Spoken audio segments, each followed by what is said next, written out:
To the short video.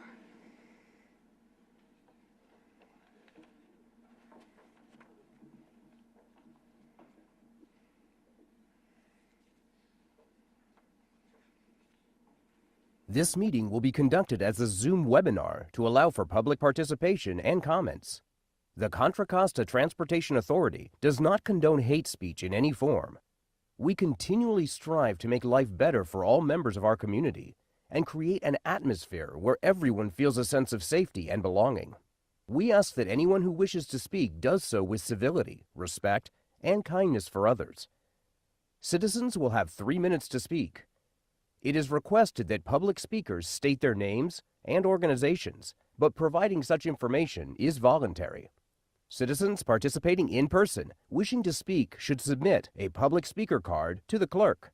Citizens participating by Zoom wishing to speak should use the raise hand feature or dial *9 if participating via phone, and the chair or staff will call upon them at the appropriate time. Written public comments received in accordance with the teleconferencing special notice on the meeting agenda will be provided to the members. If authors of the written correspondence would like to speak, they should raise their hand in Zoom or submit a public speaker card, and the chair will call upon them at the appropriate time. All written correspondence received after that and during the meeting will be entered into the record.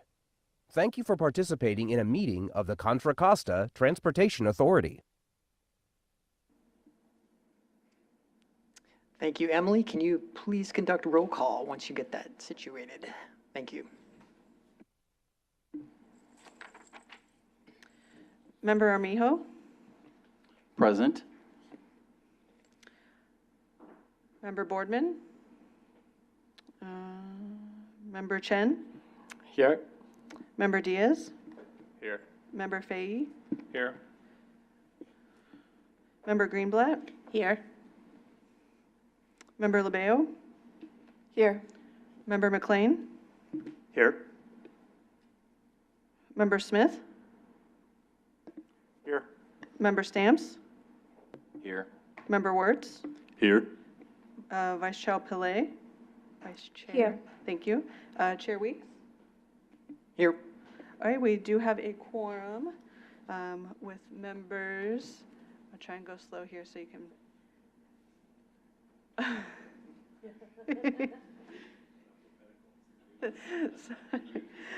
We do have a quorum with members. I'm sorry, the long list. Conrady, Doe, Golier, Levine, Nelson, Ortiz, Panganabin, Rohani, absent.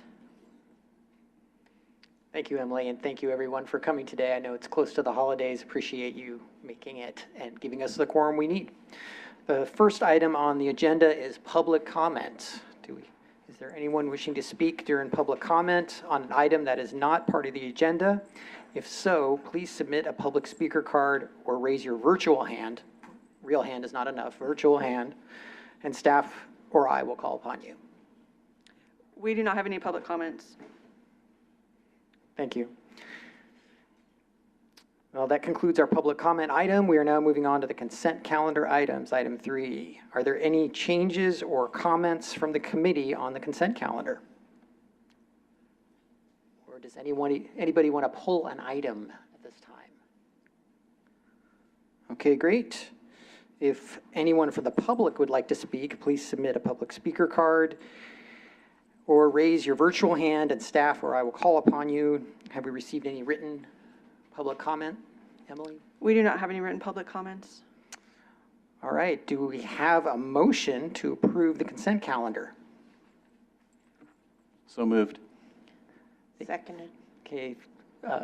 Firsted by Armijo and seconded by Greenblatt. Thank you. Emily, please conduct a roll call vote. Member Armijo? Yes. Member Boardman? Abstain. Member Chen? Yes. Member Diaz? Yes. Member Fahey? Yes. Member Golier? Yes. Golay, sorry. Member Greenblatt? Yes. Member Levine? Levine, yes. Levine, thank you. Member Labeo? Yes. Member McLean? Yes. Member Smith? Abstain? Member Stamps? Yes. Member Wertz? Yes. Member Pillay, or sorry, Vice Chair Pillay. Since it's my first meeting, so should I abstain? It's completely up to you. All right, I'll abstain. Thank you. Chair Weeks? Yes. All right, the motion passes unanimously with members Boardman, Smith, and Pillay abstaining, and members Conrady, Doe, Nelson, Ortiz, Panganabin, Rohani absent. Okay, thank you. That brings us on to the regular agenda items. The first item is informational and will be presented by Jay Zhang to provide an update on upcoming obligation deadlines. Jay, take it away. Thanks, Chair Weeks. Good afternoon, Chair and committee members.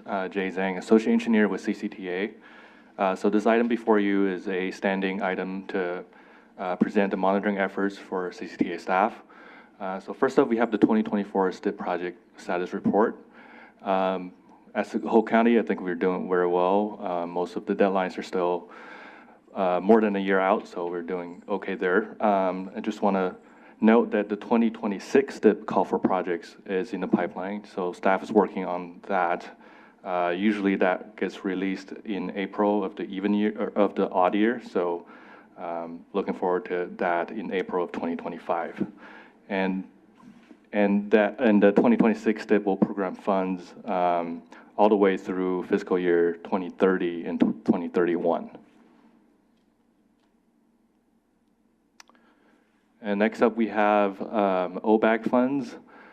So as you can see, there's only one project remaining in the fiscal year 2022. One project from City of San Pablo. So we're working with staff and Caltrans to get the E76 approved for this project. So it should be coming up very soon, before end of the year or in January. And to share some good news, all the projects in fiscal year 23 and 24 are actually either the RFA have been submitted or they're waiting for E76. Good job to everyone. I think that totals 11 projects and around $25 million from OBAC funds. And then the 25, 26 projects are coming up. So just want to remind everyone of the approaching deadlines for these projects. And lastly, at the MTC's working group I think 2 weeks ago, they did announce that the next round of OBAC 4, is currently in development, and that will program projects to fiscal year 27 and fiscal year 30. To note, there's a component built in for TOC in that package. So just want you guys to be aware of that. And the timeline for the OBAC 4 is so early to mid 2025, they'll be doing outreach and engagement. And then the draft policy will be done in late 2025. And then call for projects in early 2026 and then approved list in 2027. So staff will continue to monitor the progress of that and then bring updates to the TCC as we proceed. And then next up, we have ATP projects. Again, as a whole, the county is doing really well. There are a couple projects. The deadline is approaching for June 30th, 2025, still 7 months out. However, just want everyone to be aware that in order to make the June CDC meeting, you have to submit staff or the request 2 months in advance. So sometimes in April, you need to submit a request to MTC. And then another note on ATP, the Cycle 7 statewide projects has been nominated by Caltrans and CTC, totaling $42 million. Unfortunately, none of those are in the Bay Area. However, all of the 6 projects from Contra Costa County, I think MTC is considering nominating some of those for the regional portion. So that's coming up in February. And then lastly, we have the Federal Highway Administration's inactive project. It's fairly short this time, so We're doing really well there. Only 4 projects on the greater than 50,000 unexpected funds list, and then 4 on the less than 50,000 list. So I would just ask everyone to work with your staff to submit invoices to Caltrans. And with that, I conclude my presentation and welcome any comments or questions. Thank you, Jay. Are there any comments from the committee or questions? Okay. If anybody would like to speak from the public, we don't have any from the committee, please submit a speaker card or raise your virtual hand and staff or I will call upon you. Emily, do we have any speakers in public? We do not have any public comments. Okay, thank you.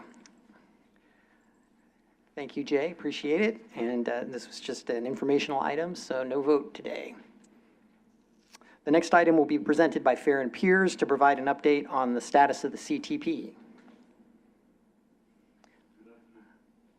Good afternoon, Chair Weeks, John Huang, and community members. John Huang, Director of Planning. I'm going to introduce this item. I'm going to be pinch hitting for Matt. He's on vacation, but he's on the call right now. So I think this is the first time we brought this CTP item back to you all in a while.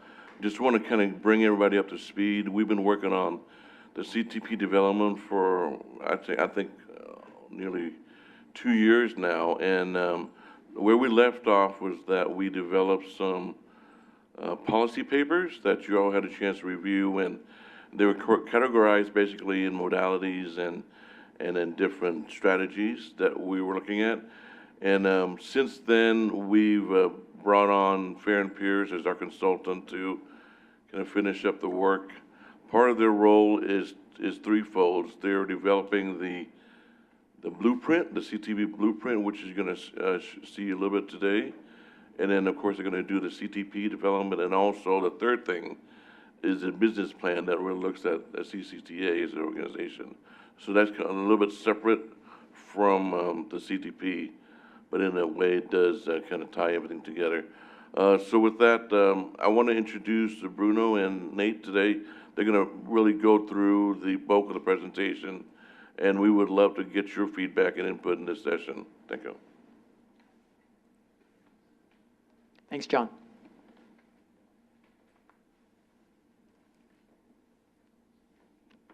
Good afternoon. It's good to see you all. I'm Nate Conable with Fair and Peers, work out of the Oakland office, and I'm the project manager for the CTP as well as the business plan. And I'll be covering the first part of the presentation. And from there, I'll turn it over to Bruno, who will cover some other areas, including our movement in place framework. So try to set this up such that we'll kind of go through a section and then have time for comments, questions, and input, then going through another section.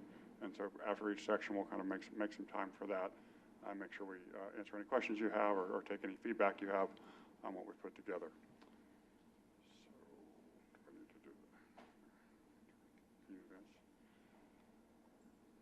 that. Okay, so quickly our agenda is, I'll just talk a little bit about the process, and then we're going to go through the blueprint principles and strategies, which I'll go through, and then Bruno will talk about the needs assessment findings as well as the movement in place framework, and then we'll wrap it up with next steps. So we want to kind of share a summary with you of some of the key needs that we've identified. We've been working on a needs assessment which builds on the regional action plans. And then we also want to highlight for you the CTP blueprint. So we have a kind of draft of the blueprint coming together. We're going to talk about particularly 4 principles and then a number of strategies that go with each principle, which really are going to be the guide for the development of the rest of the CTP. So we want to make sure we get some feedback on that. And within that, we want to make sure that we touch on the movement in place framework, which is a key cross-cutting strategy that tries to bring together a bit of land use and transportation policy and planning in a way that we think can be very beneficial to the county. And that's what Bruno will touch on, so we'll make sure. And then when I go through the strategies, which will be before that, I'll try to touch on some of the ones that I think are maybe newer or maybe more potentially you might have questions about rather than going through all of them, but you'll see all of them on the screen. You know, some of the key highlights we're going to challenge is that Safety remains an issue in the county. There's too many serious crashes, and that's definitely something we want to address with the CTP. We're also going to talk about equity priority communities and that they're kind of facing a combination of environmental risks as well as unmet transportation needs, so that is going to be a proposed focus area. And then there's just kind of this general sense of a well-connected county. There's a real backlog of improvements in a variety of modes to kind of create the well-connected system that we envision. And then just one of the needs that, again, he'll talk about a bit is this it's pretty reliant on single occupant vehicles, automobiles, and that has some negative environmental and operational impacts that we want to try to address. And so what we'd like to hear from you all is what are your takeaways on the needs assessment? And then particularly on this blueprint, does it align with what you think the challenges are in the county? Do you feel like it provides clear direction for CCTA, how to respond? And what are you thinking about that blueprint, which is the thing that we're trying to finalize over the next couple of months? Okay, so a quick overview of the approach. I won't talk about this too much. This is just a visualization of what John just talked about we're doing a blueprint, we're doing a plan, and then we're doing a business plan, which is a bit more focused on the financial side of things, as well as kind of CCTA as an organization. How can they be well positioned to deliver the CTP once it is adopted and moved forward? Schedule here is about an 18-month schedule. So here we are in December of 2024, and we're just moving through the blueprint, we're moving through the needs assessment, and I'm starting to get into the business plan. Over the course of the winter and spring, we'll be coming up with the CTP package or packages of programs and plans and policies. We have a bit of a task after that where we can look into a couple of specific corridors and try to test out some of the ideas and strategies on a particular corridor, see what we can learn from that, and do some iterative refinement back into what policies end up in the CTP. And then we have a CTP final report, which should be done by winter of 2026. So that's the process we're going through. There'll be key input opportunities along the way, but particularly when we get these CTP packages together, we're going to want to come back to this group. When we start to finalize the movement in place framework, we're also going to want to come back to this group and get your feedback on that. So next slide. So before I jump into the principles and strategies, any questions on overall process? Chair. Member Greenblatt, I didn't see you. Sorry about that. Yeah, I was just wondering in that schedule, how does the RTPCs fit in, and do you plan on bringing? It's a great question. So we have in that stakeholder engagement and outreach, which is kind of a single bar here, and it's very broad. Above the top, we have 3 rounds of engagement that we're anticipating doing. So the first round, which will be focused on the movement in place framework and the strategies, will be coming to the RTPCs in actually January, February to talk about that. And then we will plan to come back to the RTPCs in at least one of the future rounds before we finalize the plan. So we do have a three-phased engagement process. It's just not detailed out here.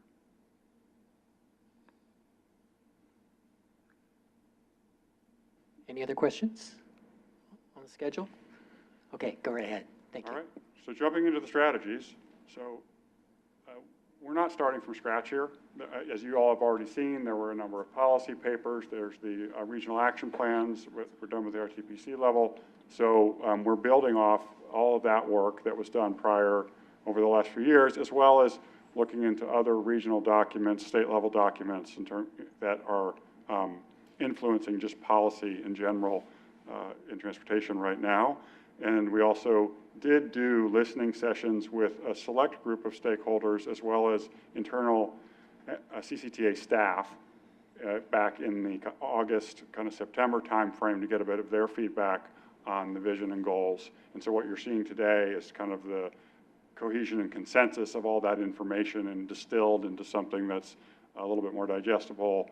And so hopefully you all like it, but the point is we want to get some feedback from you all today and see if it's kind of going in a direction that you feel supportive of. So here's a graphic. Just the way this is going to work is I'll talk through that we have 4 principles.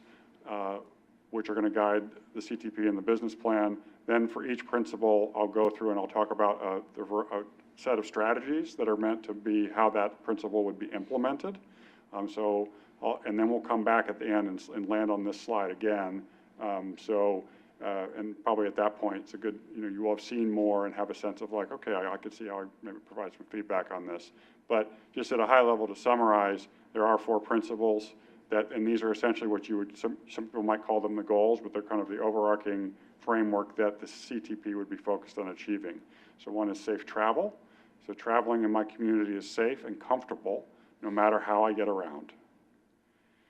The second principle is livable and connected neighborhoods. I can conveniently and comfortably get to places that are important to me without having to drive.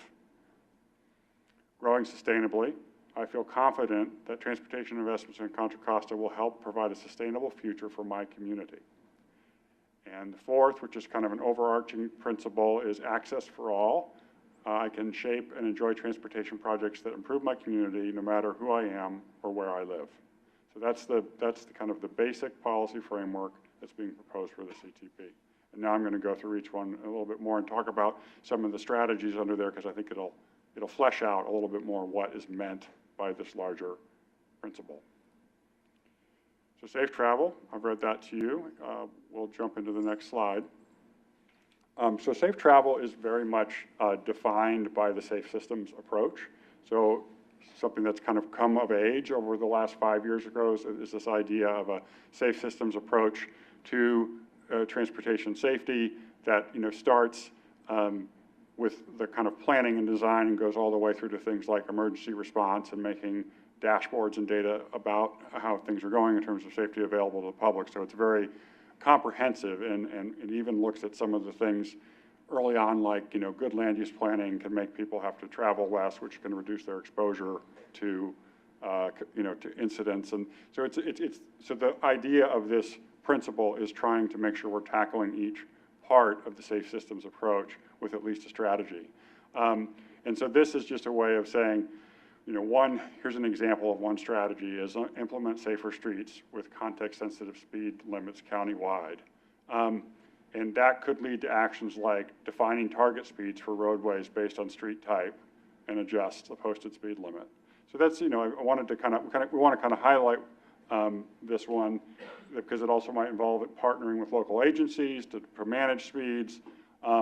And then also could go even to an advocacy piece where you become eligible to install automated speed safety cameras, and then develop an imitation program that kind of is sensitive to equity and privacy. But it could be kind of a relatively comprehensive approach to really trying to manage and reduce speeds on the network within Contra Costa County. And the reason for being is that in the safe systems approach, vehicle speeds, along with other things, is one of the main contributors to killed and severe injury collisions.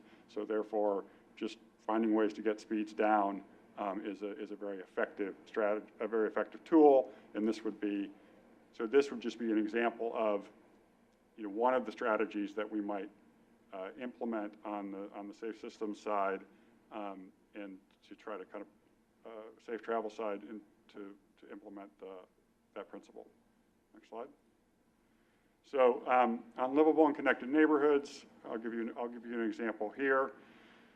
So we're going to talk a little bit about the movement in place framework a bit farther on, but this is a place where it starts to come in. You start to see it within our strategies. So this is about having a kind of a clarifying countywide modal and functional priorities for streets and supporting their implementation. So right now, there may be a lack of clarity in some streets about whether single occupant vehicles or biking and walking or transit is the clear modal priority. So having a way to do that is going to be an important thing to create like a network that's well connected and seamless, so that as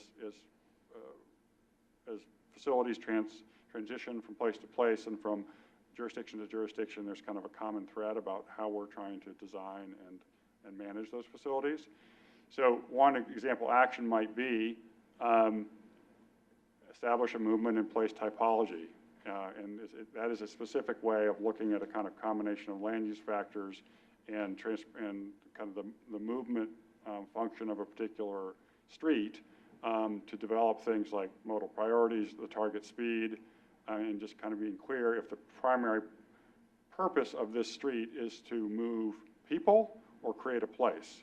So, I mean, you can think about, and we'll talk about this a little bit more, but you can think about, you know, a street right in downtown Walnut Creek, you know, where all the kind of retail and mixed use is the primary purpose there to move, you know, cars, or is it really to create a place where people can gather and enjoy those businesses and so on.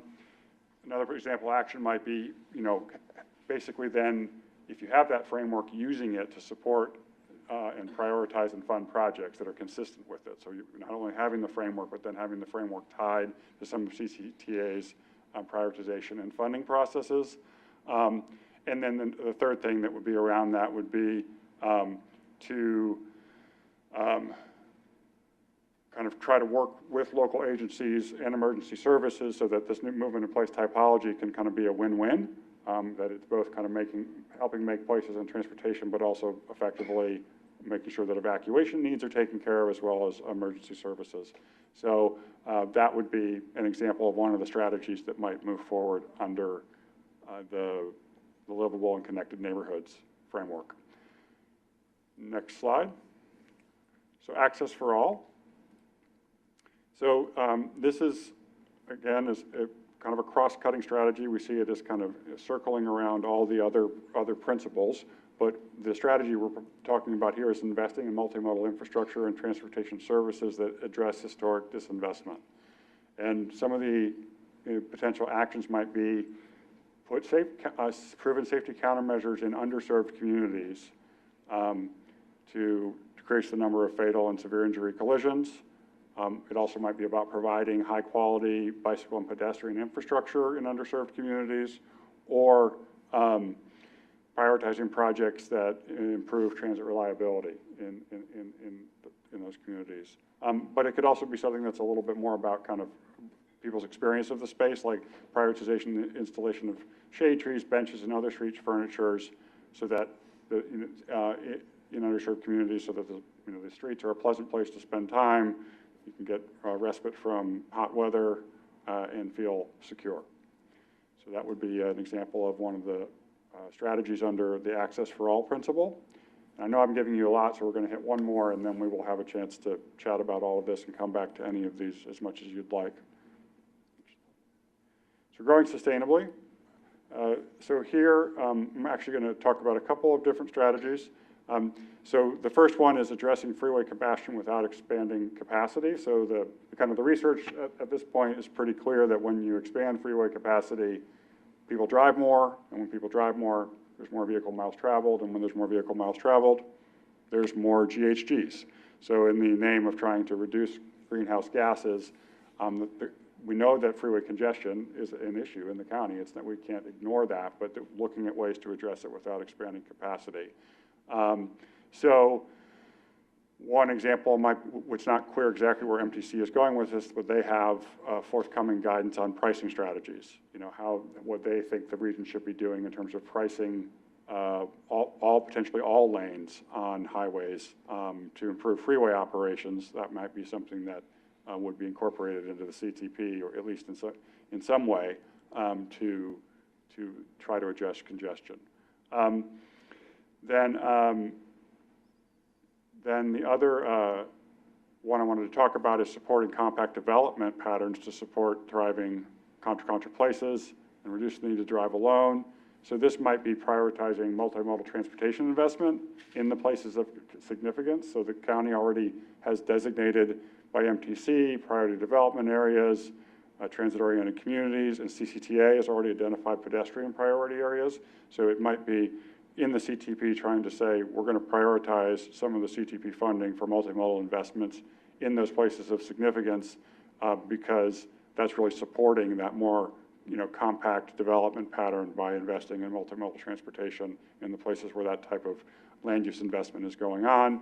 And then another kind of different type of strategy might be connecting communities with areas of planned development. So even if a community is not necessarily in a place of significance, finding a way to make sure that community is well connected to a local commercial district, as well as parks and open space, so that they can access those places without necessarily their only option being to drive to them, which that may be the case in some cases today. So we'll now flip back. This slide always takes a while to load. I think we must have a big graphic here.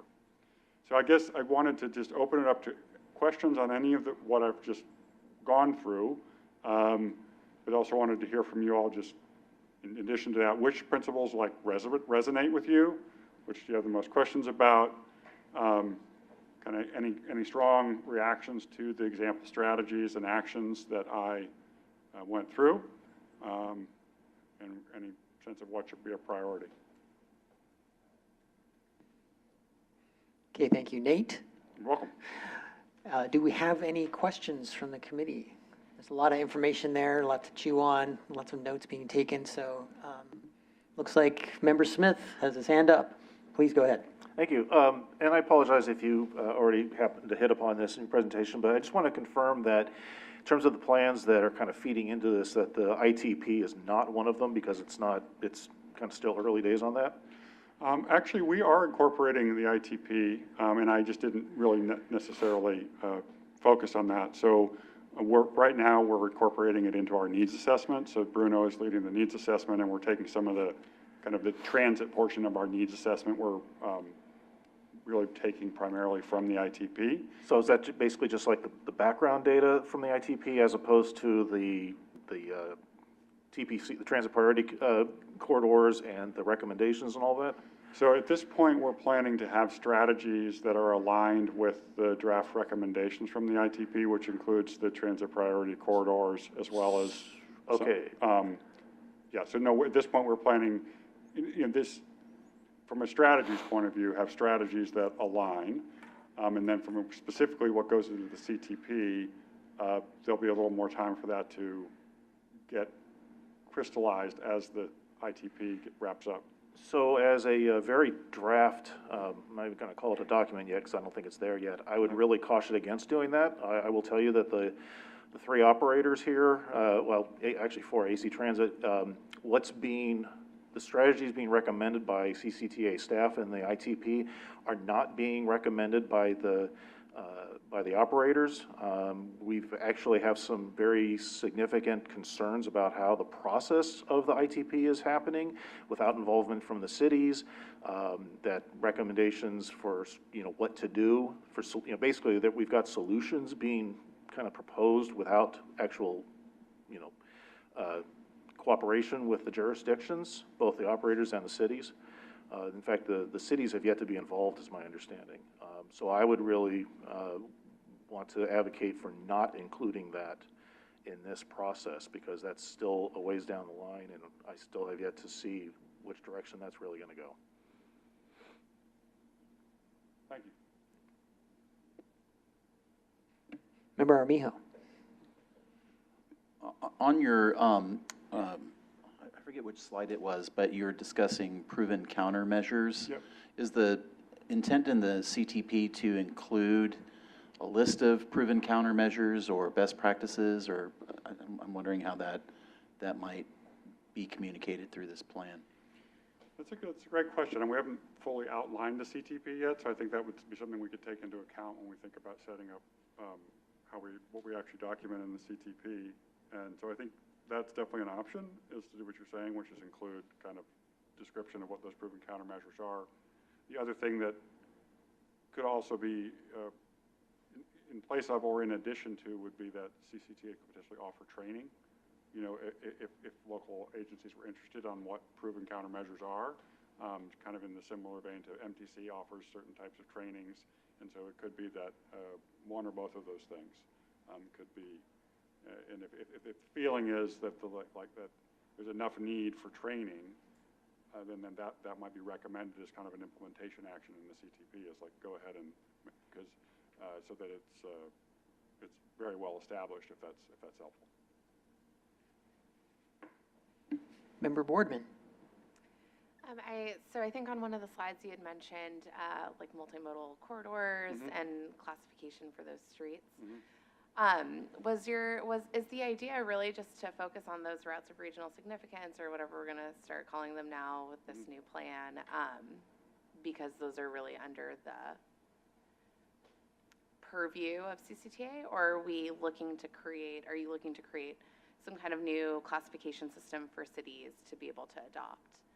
Yeah, it's more the latter. So this, and as Bruno will talk about this when he goes through the movement in place framework, but it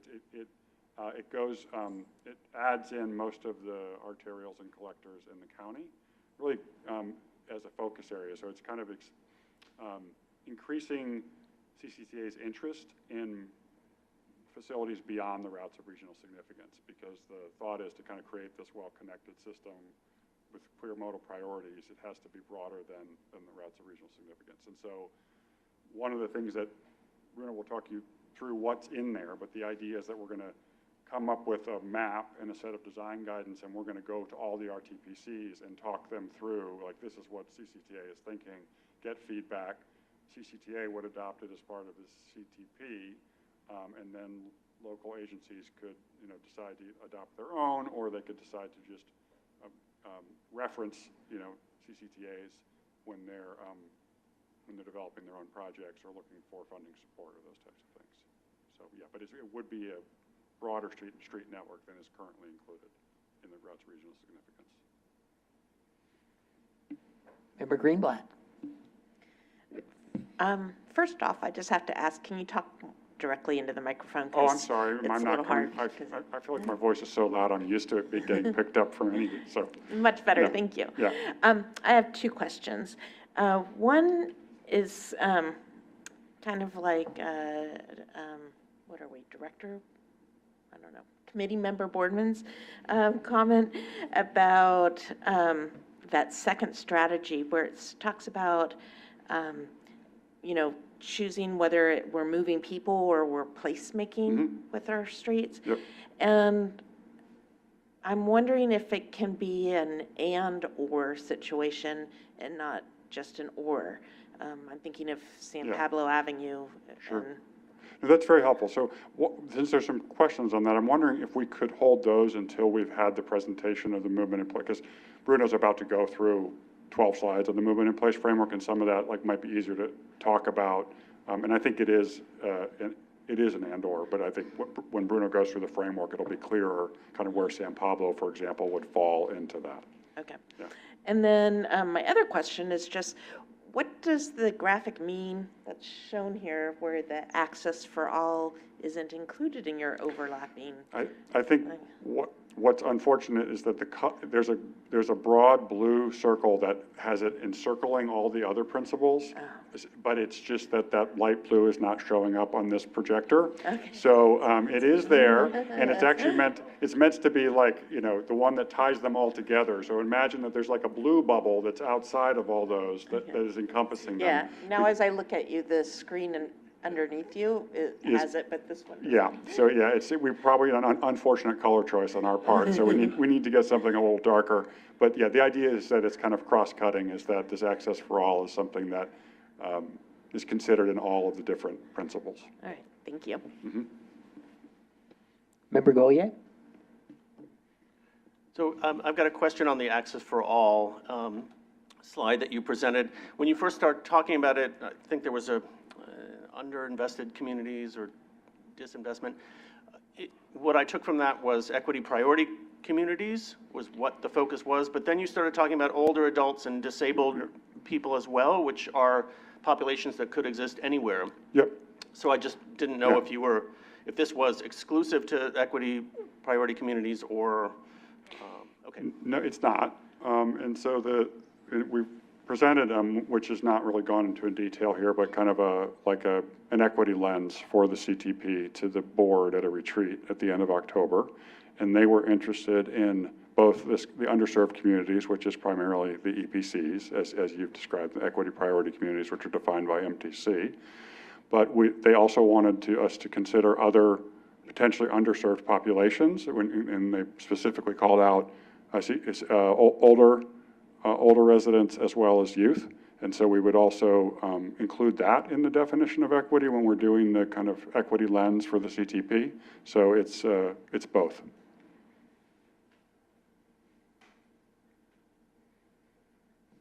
Member McLean. Thanks. I'm curious, so our next agenda item is the congestion management plan, and I'm curious how this will feed into that, or that will feed into this, where you see that fitting in. It's two different documents. Two separate processes. But we'll talk about the CMP, and you can answer that question again. You want me to comment on that? Sure, Matt. Where'd that voice come from? Matt, go ahead. Thanks. Sorry. Matt Kelly, Principal Transportation Planner with the Authority. So I'll be covering the next item, the Congestion Management Program. And you'll hear in that presentation that we treat the Congestion Management Program kind of as a technical exercise that's different than our responsibilities under the Growth Management Program. The Growth Management Program is really what it drives the authority in Measure J and how we plan for our, the county's transportation. The Congestion Management Program is a state required exercise that we go through. So really, we do what we need to do as part of the CMP, but really most everything that becomes policy under Measure J is done through the Growth Management Program and the CTP. So I can get into that a little more on the CMP item, but I don't want them to they are pretty separate processes. I'll keep it at that unless Nate wants to add anything. Okay, thank you, Matt. Are you okay with that, Member McLean, for the time being, or you want to ask a follow-on there? I'm okay with that for the time being. Okay, thank you. Any other members have comments they'd like to raise at this time? Member Wirtz. Hi, yes, thank you.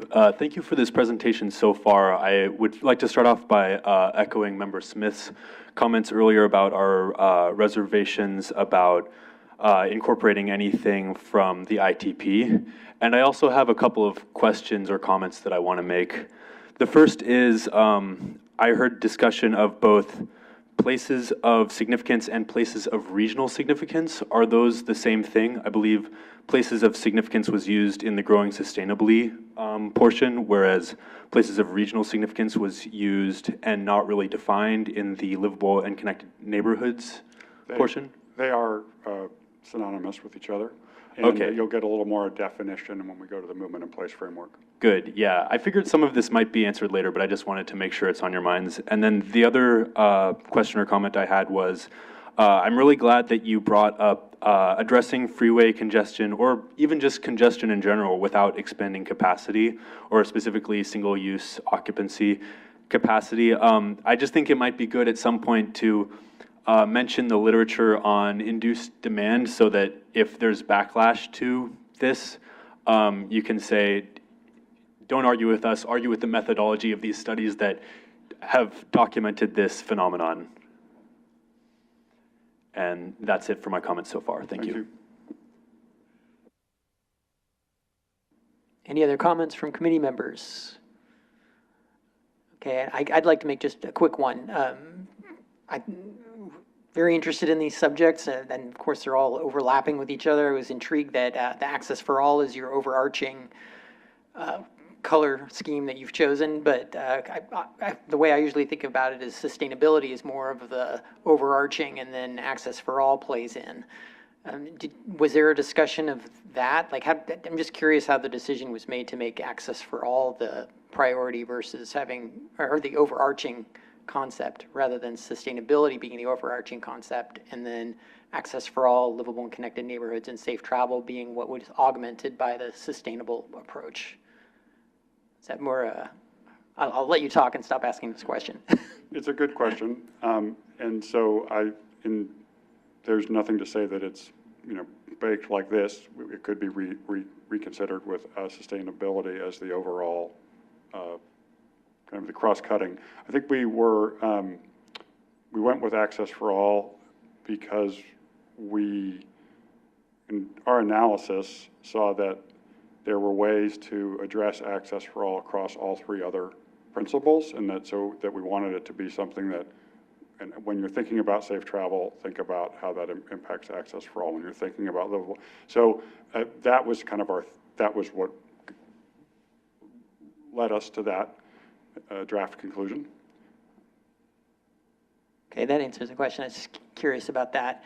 And then the second half of this question, maybe not related, but just whenever I hear people talking about it, I'm very excited about it these times, this context-sensitive speed limits discussion and providing some additional protection, running interference for our engineers in our cities and towns, giving them some flexibility to be able to set speed limits outside warranted speed limit numbers that we're getting just based on 85th percentile. We have engineers that feel that they need to they have to protect their certification and their stamp, and they aren't going to set speed limits outside of a warranted number. So you know, as much energy as we put in for running interference for that, it would make it a lot easier for us, our councils and our cities and towns, to be able to make a decision to reduce the speed limit below what's warranted to make a place, as I guess is what you're going to be talking about later. So I guess that's just a comment. No, it's a great point. There's definitely a history in the industry of doing it on the 85th or 90th percentile, and so that is something that is also evolving. But I think yes, we would want to support it as much as we could with this plan. All right, great. So I guess that puts us to the next section for Bruno to go into his section. Thank you very much. Thank you. So yeah, thanks, Nate, for presenting that. I'm going to be quickly going through the needs assessment findings that we've been working on so far, and then we're going to dive deeper into the movement in place framework, which it seems there's a lot of questions about. So the base of this analysis is to, we've been analyzing, like Nate was mentioning, multiple studies that have been already conducted by either CCTA or other agencies throughout Contra Costa County. We focused on safety, active transportation and transit studies, as well as the draft RTPC action plans for each subregion of the county. And we look at the major trends to identify needs and opportunities that we can address with the CTP. We divided the outcomes, as you can see on your screen, in 4 different topics, which are safety, connectivity, equity, and sustainability. So for the interest of time, I'll quickly go through these, but we've produced some more maps that we could eventually share with you if you're interested, and obviously data behind it. But I'll present a quick summary of these findings for the 4 topics that I just mentioned. So for safety, we identify safety as a key issue, as fatal and serious injury crashes are too high around the county, especially in Central and West County, but really none of the subregions are really meeting the goals set by the Vision Zero action plan goals set by CCTA. In terms of connectivity, we found that active transportation and transit connectivity is still a work in progress throughout the county, as only 1/3 of the proposed bike backbone network, for example, defined by CCTA, has been completed so far. And there are still gaps in the transit network, both at a local level, but also at a regional level. In terms of equity, we found that the equity priority communities, or EPCs, and other underserved communities are disproportionately burdened by these transportation challenges. And this answers a little bit the question about why we chose equity as the overarching principle, because we really found that in terms of safety, connectivity, and sustainability, there was always an equity piece of it that was coming up.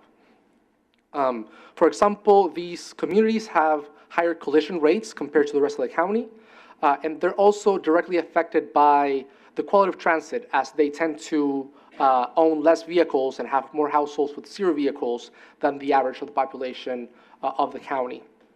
These populations or these communities are also affected more than the rest for air quality and climate change issues.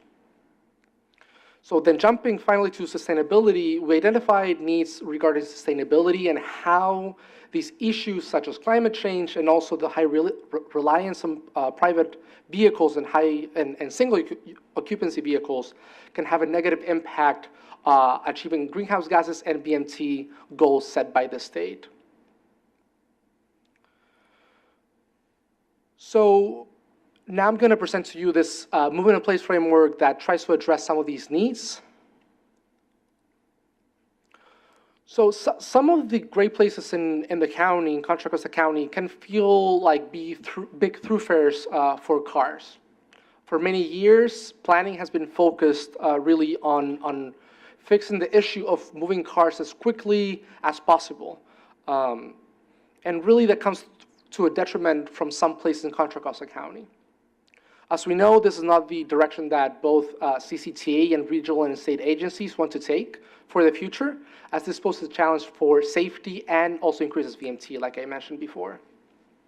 So instead, we're proposing that CCTA should lead in generating a change in the current transportation network that makes it more multimodal, safer, and that also encourages placemaking. So that's where this movement in place framework comes in and can help clearly, like Nate was mentioning, clearly define priorities for the different streets in the network of the county. So this approach is a context-sensitive approach that recognizes that there are many different types of places and streets in the communities that serve, that are in the county. Yes, there's some streets that are about moving people as quickly as possible. And those really aren't places to stay at. But then we also want to recognize that there's some places that are places where people really want to be at, want to gather around, want to enjoy the businesses and the community that's formed around those places. And those priorities should be noted in this policy. So the main outcomes of this movement in place framework are, as we've been mentioning, to organize the streets of Contra Costa County by their place and movement roles by using a street typology that I'm going to share with you in the next slide. And then, as Nate was mentioning, the process of really matching these streets with the typology we'll present will be open to RTPCs and local jurisdictions to comment and really process. And the final outcome of this movement in place framework would be to have clear design expectations for each one of these streets typologies, and then to clarify which projects CCTA will undertake and help fund in the future. So just as an example, this design expectations can include modal priorities, desired design speeds, and also active transportation infrastructure. What is the county going to take out of this, outside of just being a framework or a policy that they can use in the future? Well, the county can benefit by having a safer network in which people from all ages and abilities feel free to move around. It also encourages city to define these streets in a way that creates a more resilient and balanced system, in which it's clear which streets are really to move vehicles and which streets are to create place. Finally, it also encourages placemaking, which creates more and better places for people to enjoy, and it also increases the taxable value of the land use around the county. So this is basically the matrix and the typologies we're proposing for this movement in place framework. So with this, we're creating 4 different types of streets. As you can see on this graph, the vertical axis is showing the intensity of activity in terms of movement of vehicles and movement of people. And then on the horizontal axis, we're showing the intensity in terms of mix and density of land uses. So for example, you can find, starting from the top left, the top corner, or sorry, the top right corner, the core streets. In this case, we're taking 23rd Street in Richmond as an example, which have a high intensity of both movement and placemaking. Here, for example, you can find those routes of regional significance that we were talking about, the places where the routes of regional significance go through a place of regional significance. Then if we move down on the vertical axis, we find the place streets, which are arterials that will go through a place with a high intensity of uses, but it will have a lower component in terms of vehicle movement. If we go to the opposite side of the chart, so top left corner, we have the connector streets, for example, Clayton Road in Concord, which are streets also arterials that focus on vehicle movement and have a lesser placemaking component to it. And finally, if we move down on both axes, we can find the neighborhood streets. These streets are located where there's a low intensity of both the movement and place component. And yeah, this is what we're calling neighborhood streets. And just because we said we'd do it, I wanted to define places of regional significance here are these places that are identified by MTC. So for, priority production areas, PDAs. So there's and then it's that plus the pedestrian priority areas that CCTA has defined. So when we'll eventually show this on a map, the places of significance will basically be those locations.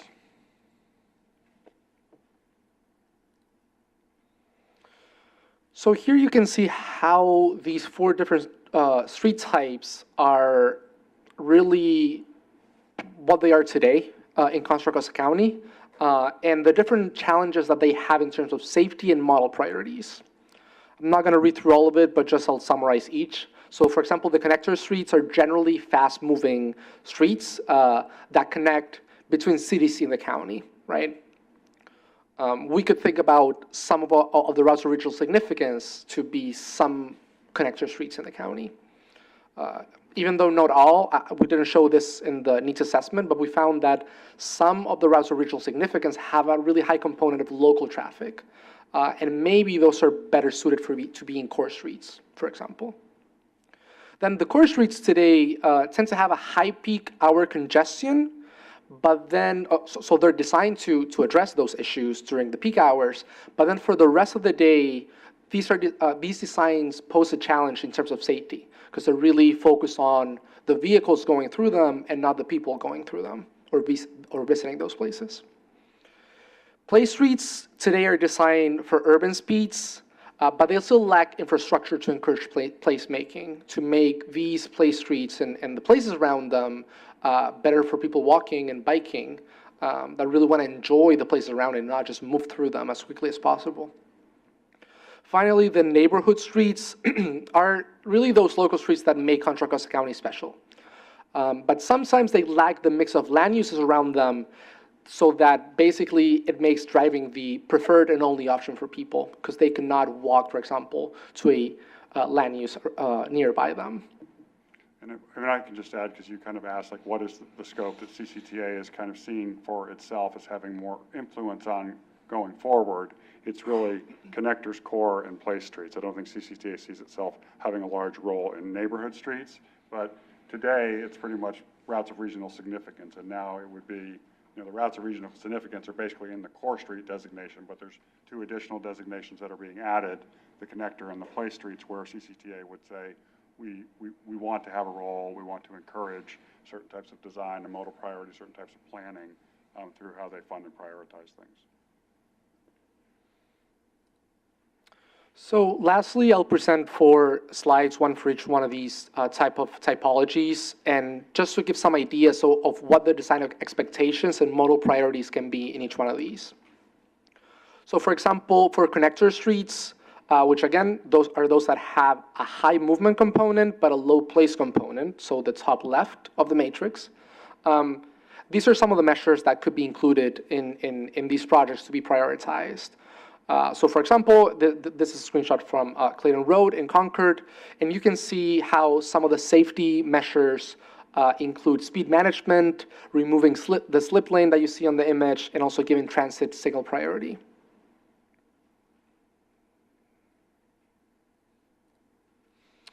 Now an example for core streets. So again, streets that have a high component of both. So on the top right part of the matrix, high component or intensity in terms of movement and also in terms of placemaking. So an example we chose for this is 23rd Street in Richmond. And some of the main measures here could be, again, transit signal priority as well, to really move those vehicles through these streets, but also leading pedestrian intervals, protected turn facing to improve safety, and high visibility crosswalk to improve safety as well. And these streets, here's really where you have the graded mix of users. So it's your more multimodal street, and maybe the more complex one to approach, as there's both a high intensity of vehicles, of people that want to go through it, but also of people that want to stay and enjoy the place that is being created around those streets. Then for place streets, so those streets that have a high place component but lower movement component, we're taking East Prospect Avenue in Danville as an example. And here you can see how some of the measures are more limited to raised intersections or raised crosswalks, bulb outs, and lowering the speed limit to 25 miles per hour. Again, these are the streets that are meant to be more people-oriented and less vehicle or car-oriented, so that it encourages placemaking.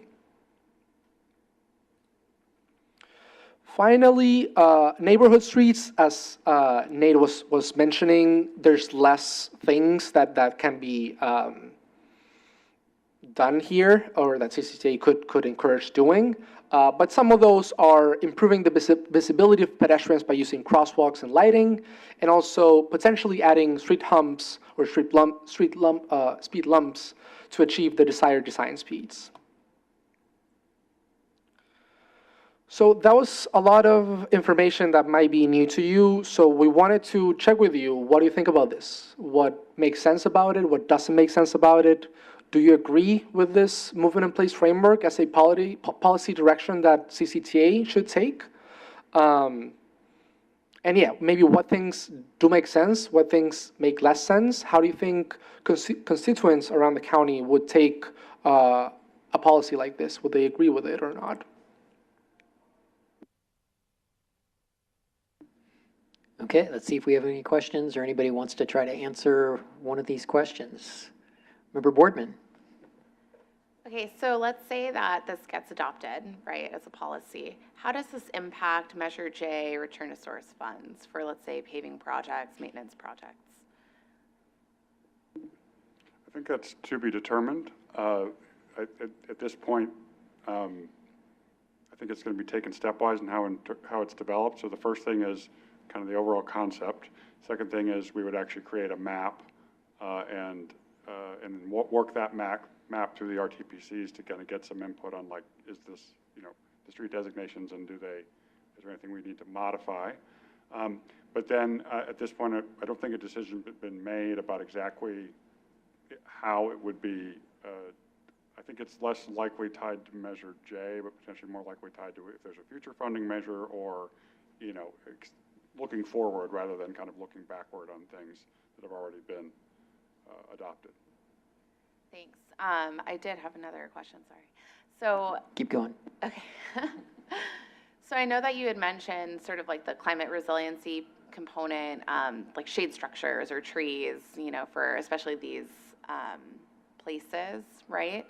What about consideration for green infrastructure mandates, and how does that impact sort of these like complete street, the street typologies?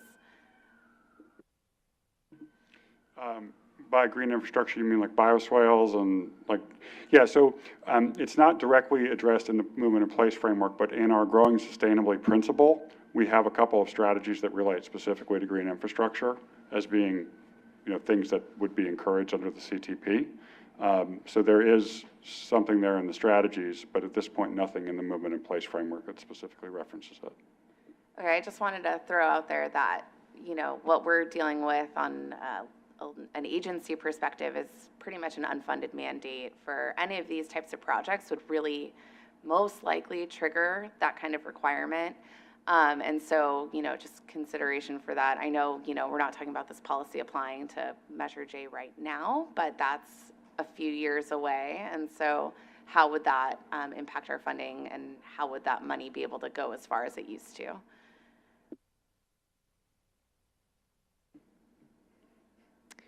Member Armijo? I do echo Member Boardman's.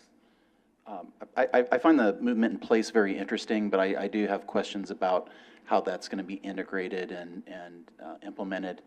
But I do find it interesting. So I think if that's clarified more, I think a lot of us can probably answer that question better for number two. I did have another kind of detailed question. You mentioned about making the multimodal transportation more viable. What do you think's involved in making multimodal more viable? Let me see if I go back to the slide that I mentioned that.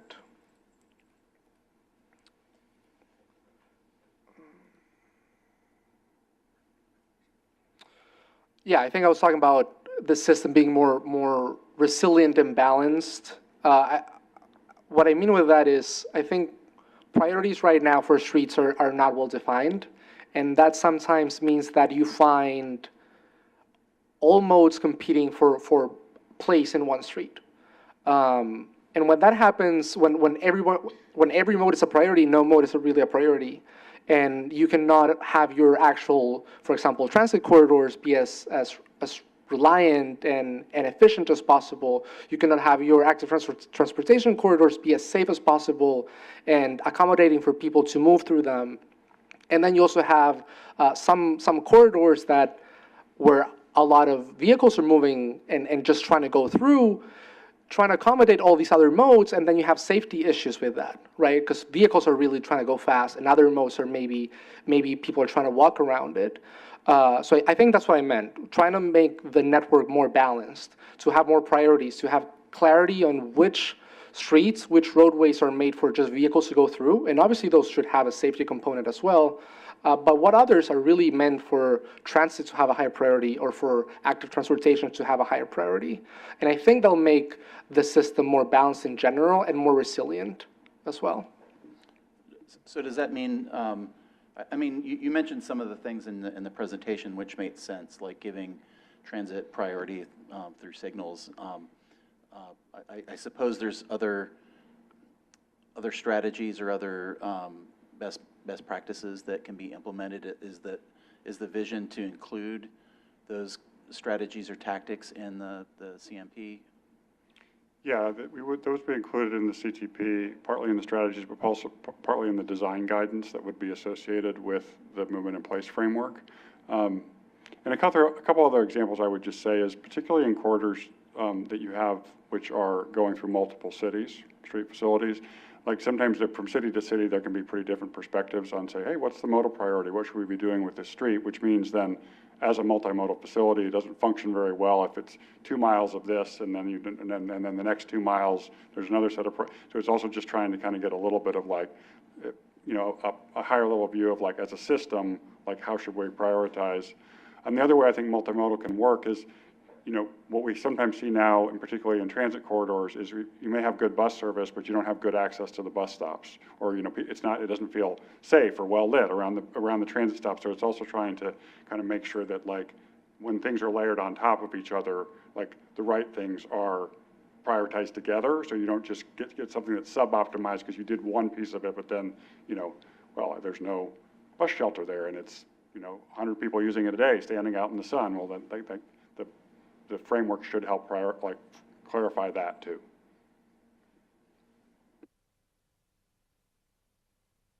Member Pillai?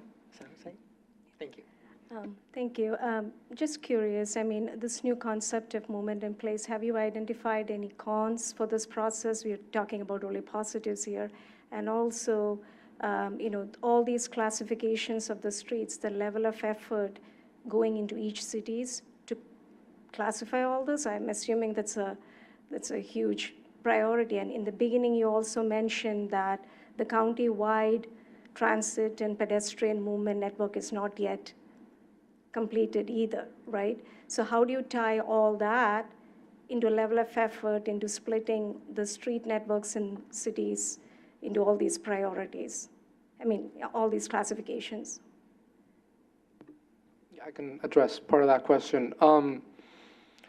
Yes, it is a big challenge. And it hasn't been completely, obviously, finalized. We're really trying to go slow here. This is a super new context. It would be probably the first time in this country at a countywide level that this would be applied. This context was kind of born in Australia and New Zealand, and it's been slowly kind of being applied there, and it's been introduced in other places as well. So yeah, we don't want to paint this as like we're going to fix all mobility problems or issues in the county here, and that's why we want to present this really kind of like phase by phase. We have, as part of our scope, to do some research on what things have gone well and not so well in terms of implementation of this. So that's definitely it's something that's going to be assessed. In terms of putting this together and the level of effort that takes, that's why we are including many stakeholders meetings, because we really want to get the RTPCs and the cities involved in this. But we also don't want to reinvent the wheel. Like Nate was talking about the PPPs that CCTA has developed, the PDAs. So we already have a good idea of what a place of regional significance can be. Yes, and we can go to the cities, we can go to the RTPCs and just double check that. But I think we're starting from pretty solid grounds when it comes to, we're not starting from scratch. Same thing when it comes to defining movement streets, right? CCTA has defined routes of regional significance. Those, and again, it could be plus minus some that cities and RTPCs might be interested in. Those also set up us for, I think, for success to when defining high intensity movement streets. So yeah, to summarize, it will take time and effort, but I think there's been a lot of also time and effort put trying to define these in terms of policies, both at a state, at a regional level by MTC and also at a county level. Do you want to compliment? I think you covered it well. I mean, you asked what the potential downsides are, so I will just, this is not something we've given extensive thought to at this point, but I think, I mean, one is, it is another level of guidance, right? So for the cities, it would be another thing that they would have to reference. So they would have to, maybe spend some time getting to know what the design expectations are. That could potentially be offset by, again, if there was interest, CCTA offering training and webinars and things to kind of make sure that, to make that as accessible as possible. But at the end of the day, if you're, somebody in the city public works or transportation planning department, and it's another, piece of the guidance you have to take into account, and along with green infrastructure, and there's some potential downside there.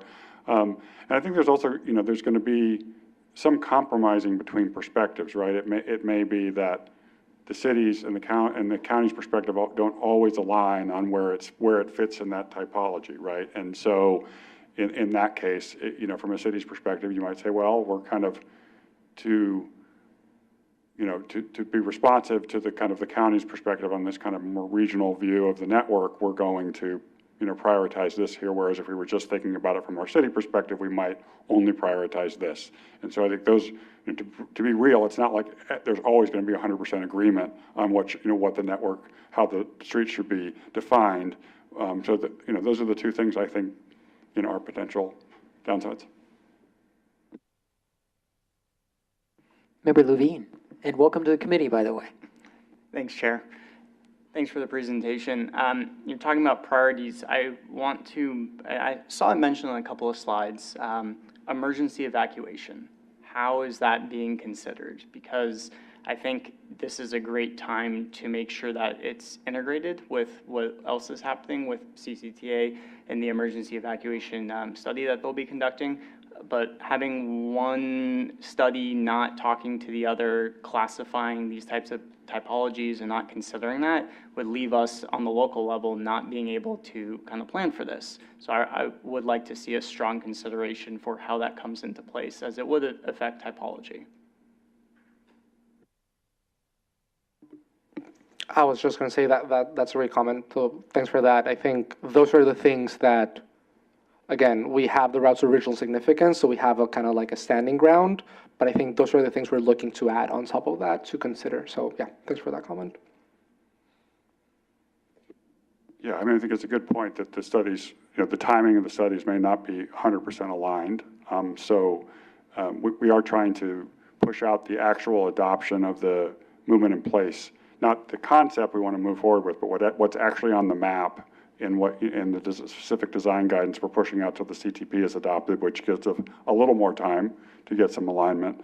But it's something we'll have to think about. I think the other thing is we will definitely seek input from, the fire departments and others when we're developing that design guidance to make sure that at least at that level, we're getting some feedback, that we're not just missing something completely. But it may be a work in progress. It may be that it gets adopted in one form and then needs to be updated every so often to reflect changes, like if the evacuation plan takes a couple of years to finalize. Member McLean? I do really appreciate the movement in place framework. I think it's really it is the way to move forward in terms of transportation in the county and addressing a lot of the issues that we have. I do think that addressing kind of the land use side more proactively is also going to require a lot more proactive engagement of stakeholders that weren't necessarily actively engaged in the planning process before on the land use side. So to your point, Nate, in terms of webinars and that sort of outreach to those, I think that's really critical. And not to continue to beat up on the logo, but I think this is after watching this, I feel like all 4 of those components are really core to this, and we're really looking at the intersection of all of those. And so the Venn diagram aspect to me feels like you're trading off a couple of them to get to another, and I think all 4 are pretty equally necessary for the movement in place framework. Just a comment. Member Stamps? Thank you, Mr. Chair. Thank you for the presentation. I do like this concept, the movement in place framework. One thing I am curious about, though, very curious about, is its implementation, because what I think I'm hearing is that we're going to place a definition on existing arterials, routes of regional significance, collector streets across the county, and that definition will stick to potentially funding for projects along those corridors, other decisions possibly. Where I struggle with that conceptually is that I think, because it almost feels like a road diet philosophically would go against, a definition that's already applied to like a core street where you have high auto volumes, low bike ped volumes, but the reason you have those low bike ped volumes is because of the high auto and high speed rates. Tree Boulevard is a perfect example of that, and there are probably dozens of other examples across the county that I can think of. Clayton Boulevard or Clayton Road that you had in your slide is a good example of that too, where you have this collector street or this street that connects a lot of maybe not regionally significant areas as defined by MTC, but locally significant areas where you have shopping centers, different neighborhoods stitched together behind these core streets, and they have to go out on these core streets to access each other, schools, et cetera. And so what concerns me is that, concern is probably a strong word, but what I am curious to see is how we get around that, right? So if these what do you call them, movement in place framework definitions are applied, and I want to do a project on Clayton Road or Willow Pass Road, where they have these kind of like connected neighborhoods that are locally significant but not regionally significant, is it going to preclude me from thinking of some sort of innovative and safe solution for bikes and peds along that corridor instead of continuing to prioritize higher speeds and higher auto rates or auto volumes? Yeah, thanks for that comment. That's a great point. I think there's multiple things that you brought up. One is that one same street, Clayton Road, might have, depending on where it's crossing, might have different typologies. It's not the same, and there's a lot of streets in the county that apply to this, which is they're very long, and sometimes they'll go through a downtown. Well, those places or those streets would qualify as core or place streets, for example, right? But then maybe there's places that they're just connecting, for example, Central with East County, and then the placemaking component of it is much lower, right? So yeah, I just wanted to note that one same street can have different typologies depending on where it's crossing, and its priorities might change throughout the length of the road. And then another point is that today, a lot of what we are calling, for example, core streets, are really, even I get confused with the names, are really connector streets, right? A lot of the play streets are really being treated as core streets. So I don't think because today a core street is being treated as a connector street, that a road diet is not a potential measure. We actually, and that's why I pulled this image, we actually do say that or mention that as one of the measures, road diet or two-way conversion. Because yes, we have to acknowledge that today, some of the streets that would be a core street are really being treated as not a core street. Some of the play streets are being treated as core streets. So there's some realignment there to do. And some roadways need more help than others, for sure. Yeah. The other thing I would just add is I think just to back to Member McLean's comment is that, you know, part of this is the land use side, right, too. So right now, we're kind of taking places of significant regional significance as they've been defined. But if you're working in a community and you're saying, well, we have these two, you know, areas where we want to encourage development or encourage more activity, then the other way to change the framework is not just what you're doing on the transportation side, but to say, we're updating our land use plan. This is now a place that we really want to encourage a lot more, you know, place or bike, and then the framework can be updated to say, oh, actually, you know, the city has changed how they see the land use around this street. Therefore, we should be changing how we see its designation within this framework. Member Stamps, go. Oh, sorry, I was just, thank you for that. You took the words right out of my mouth, because I think there would be some instances where, you know, if applied, and again, I'm really curious to see how this would be applied, you know, who's the tail and who's the dog? Is this framework the tail, or is it the dog, right? Like if we're expected as a local agency to change our land use designations to support this roadway framework, then, you know, obviously a local agency might have a problem with that. So just, you know, and that wasn't even really meant as a question. But thank you for the feedback. It was should have been more of as a comment, and something for the group to think about as we go forward. And I think the CCTA is specifically taking this approach of using the pedestrian priority areas and the regionally designated places of significance, because those are places where there's already some level of county level or regional level, but with local input agreement that these are areas where more compact development should be going. And so it's like, we're not trying to start from the county CCTA just saying it should be it's like, well, there's already been some discussion around this. Let's use that as the starting place for the land use side of it, because a lot of local cities have had input to this through their land use planning processes, through their coordination with MTC and so on. Member Boardman. Sorry, this is all just triggering like general plan update, land use and circulation element situation happening. So I did want to say, I do like the idea of this framework. This totally makes sense, right? We're required by the state to do that, to consider land use and transportation simultaneously when we're doing planning. So thank you for being consistent with that. But yeah, the whole tail wagging the dog thing, I'm like, okay, wait, so how is this all going to work? Because, you know, if you build it, they will come.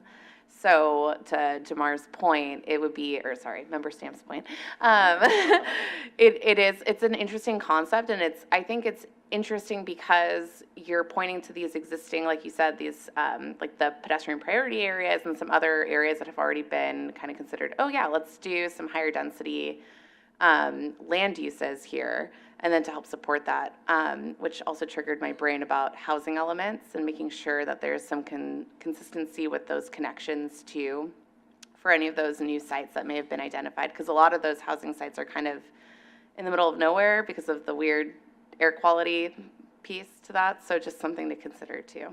Okay, I'm done, thanks. Member Chen. Yeah, you know, this seems like another definition on the street, and traditionally we already have a definition. And so I was just wondering, how do you envision it works with anything that still references the traditional system, right? Whether it's at the, you know, for things that may be outside of this county, right? So forms or eligibility, how do you envision this will work. It's an add-on, it's like a secondary definition to a street. Yeah, I think I mean, it's interesting to see what will happen over time. I think initially it will be an overlay that CCTA will use for coordination with you all and thinking about funding and prioritization. And it's specifically being done using the typical street classifications like arterial, right? Because that's how collector, arterial, local, like, you know, that's how most things are going to be defined in other frameworks. And then over time, maybe 10 years from now, I mean, I think the idea overall in the transportation industry is to try to push for this being more of the kind of framework that more agencies adopt, because the previous framework has led to the safety and VMT issues that we have. So it's like, it may start here, and maybe, you know, 10 years from now, it's like Caltrans will be using the same definitions too, right? But initially, it'll probably have to be an overlay because those ones aren't gonna, but it's meant to be an overlay that's simple because it's based on the current, right? It's just, so it's not like we're coming up with a different thing you have to use, and it'll be pretty much focused on the county's interaction with the cities and the transit agencies.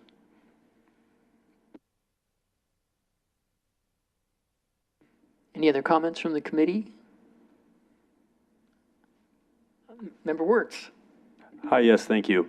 I think what I wanted to say is, it sounds like what I'm hearing from other members is that people kind of want this to be more flexible as far as what local jurisdictions can do with these guidelines, and it also sounds like, just given what the goals of the plan are overall, that people maybe might want to be able to reclassify some of these definitions for their local streets and roads, and to the degree that they might want to do that, might want to be reclassifying things more, if you go back to the 4 quadrants, more from places that are, or streets that have less place to streets that have more, and streets that maybe don't have as much movement from, I mean, I might be wrong here, but don't have as much, at least single occupancy vehicle movement from a safety perspective. Yeah, no, I think that's helpful in terms of the comment on flexibility. And I think I think it's true that CCTA has not landed yet exactly on like exactly how is this implemented, you know, to what amount of flexibility is there within it. And so that is something that you will continue to be involved in the discussions of. We want to be able to move forward to start creating a map, start creating the design guidance, getting input, you know, and then kind of how that evolves into exactly what it's tied to on the implementation side is still an evolving conversation. So I just want to note that. I think, but our perspective from our needs assessment is that the overall effect of this will be to make place much more important than it is now. So if your concern is that this is going to push for movement over place, there's a lot of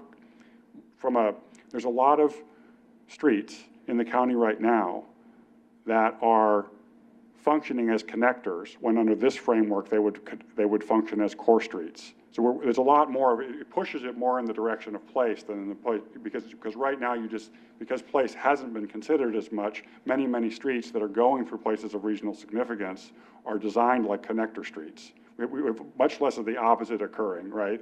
So I'm just saying, based on our needs assessment, we would think by just implementing this, you would tend to push more towards prioritizing place overall in the county, because right now, the current situation is movement is overall, like maybe over-prioritized in the context of this framework, you know, compared to what this framework is trying to achieve.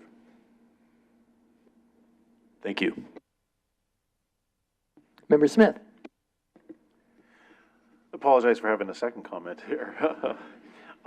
You know, what I've heard really from all the committee members, or well, all the speakers, and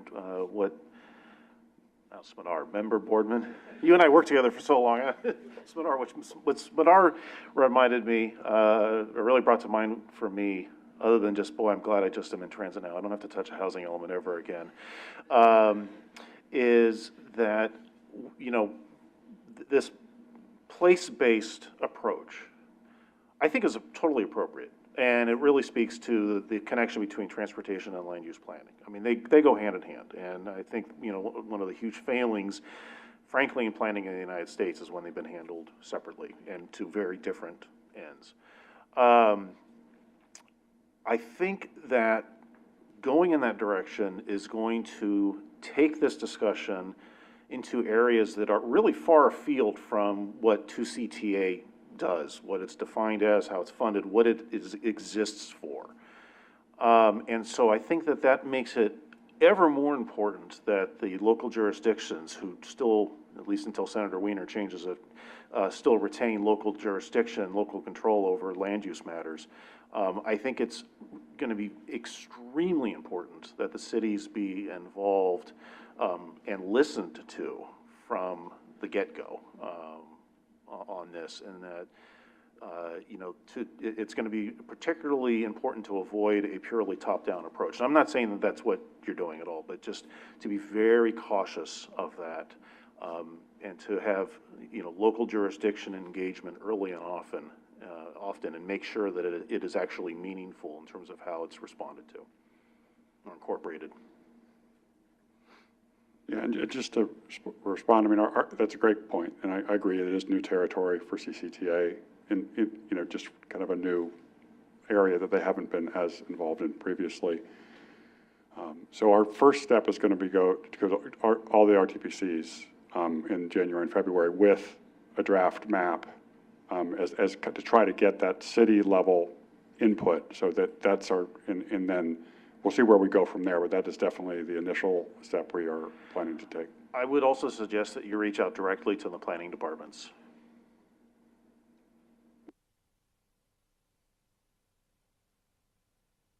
Member Boardman?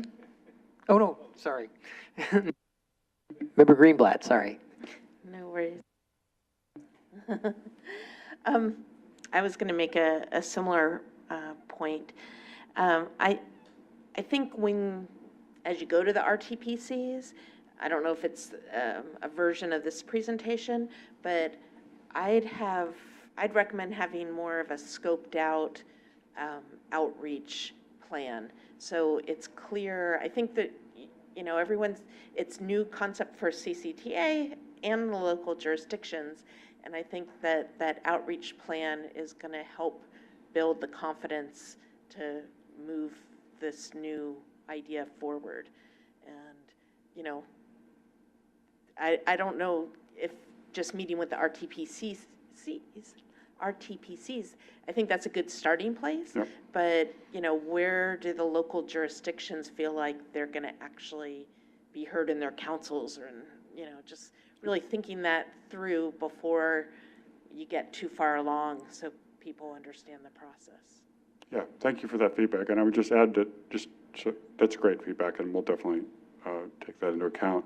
And when we do come to the RTPCs, we're planning to actually bring a draft map, just so you know. So we kind of present the concept, but then we'd say, and here's, if we apply the concept, here's a draft, so that it's, you know, we're just moving the process along a little bit, so people, you know, start being able to see, oh, this street in my community would be classified as a core street, this one, because, you know, with just this, you don't really know exactly how it turns out for your city.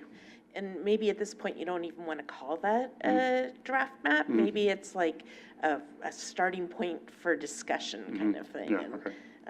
Because even a draft map kind of gives the impression it's a top-down process, and just be sensitive to that. Okay, any other comments? Just a quick one.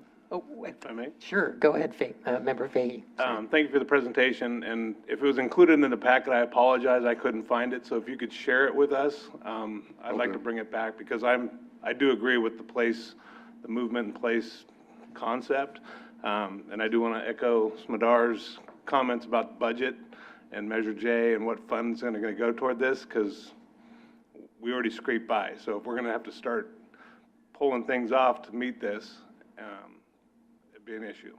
So, thank you. Member McLean. I think you might have had this, but just to reiterate that for the place piece, personal security is also something to consider. And so if this place is not safe at night, what does that do to this whole framework? And so if there can be a tie-in to that, I think that would be good. Okay, any more comments today? Lots of great comments. Thank you, everyone, for chiming in, and it's just fine to do multiple times, so don't feel guilty. Okay, if anyone would like to speak from the public, please submit a speaker card and raise your virtual hand, and staff or I will call upon you. Emily, do we have any public comment? We do not have any public comments. All right, great. So thank you, Nate and Bruno. Appreciate your presentation today. And that brings us to the next item on the agenda is an action item, which will be presented by John Huang to provide an update on the CMP for 2025. The mysterious voice. Matt, welcome. Thank you, Chair Weeks. Matt Kelly, Principal Transportation Planner with the Authority. I'm here to present on the proposed work plan for the 2025 Congestion Management Program.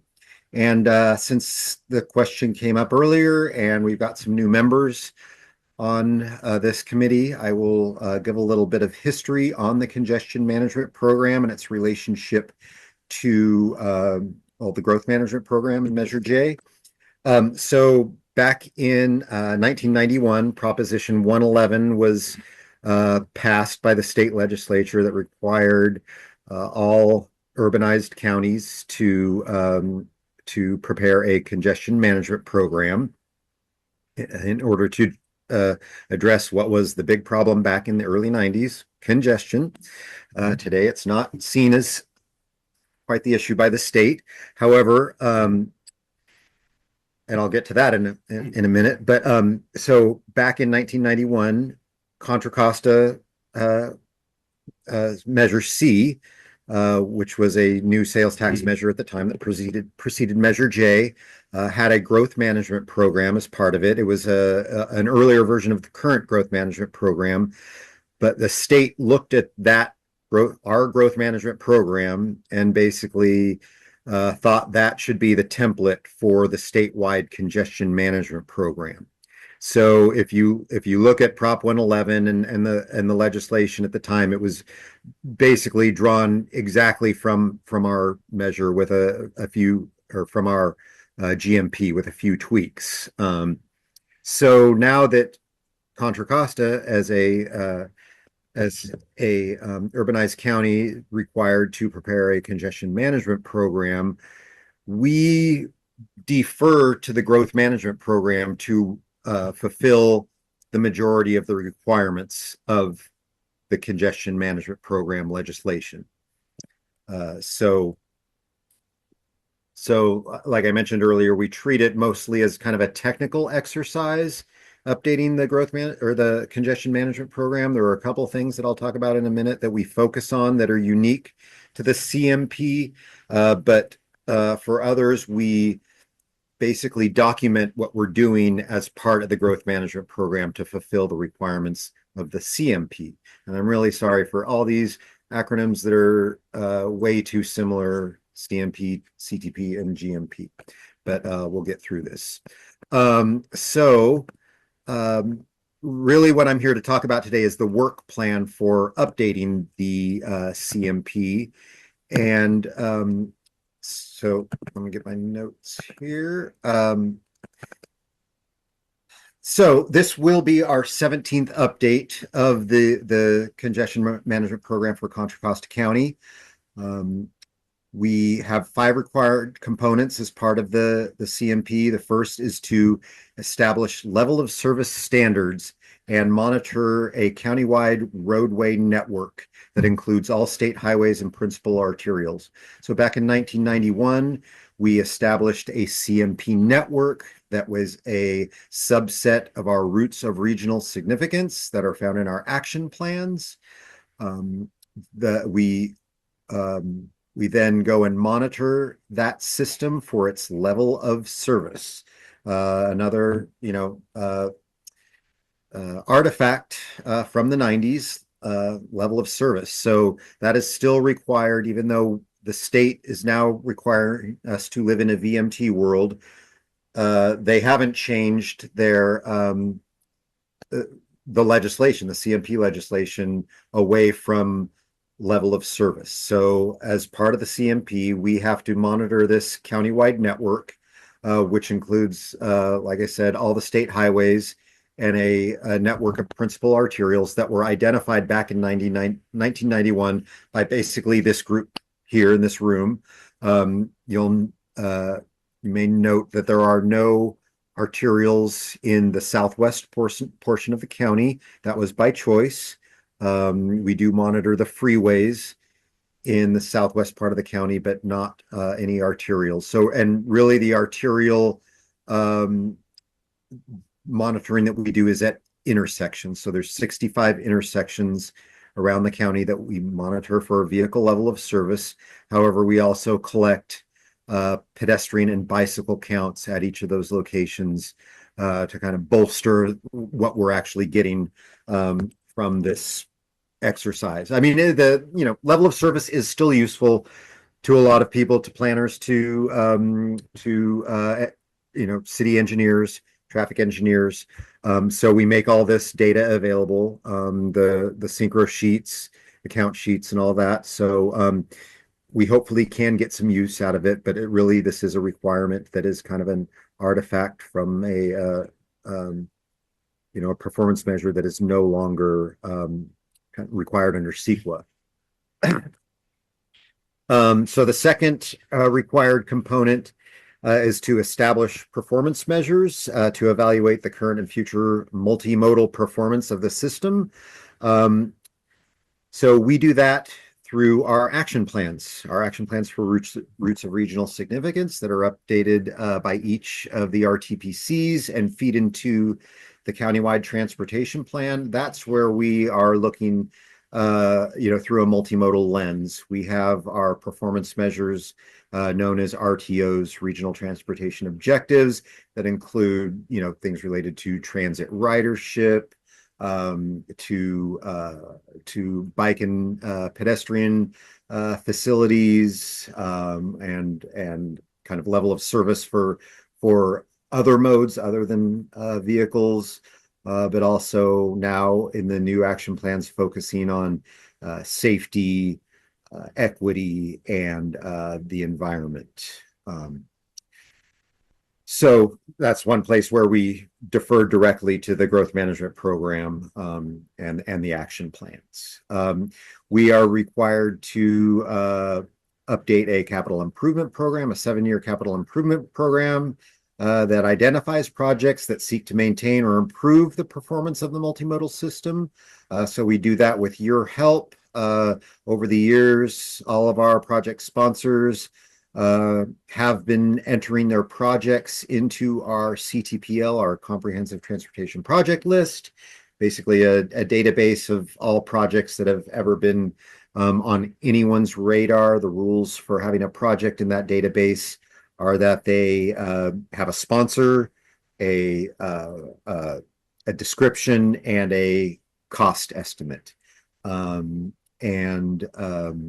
We then take that information and run some filters and generate a capital improvement program.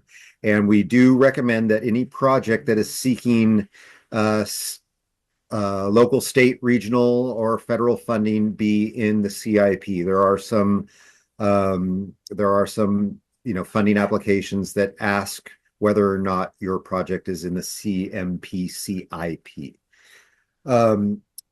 We are also required to analyze the impacts of land use decisions. That came up in our earlier conversation.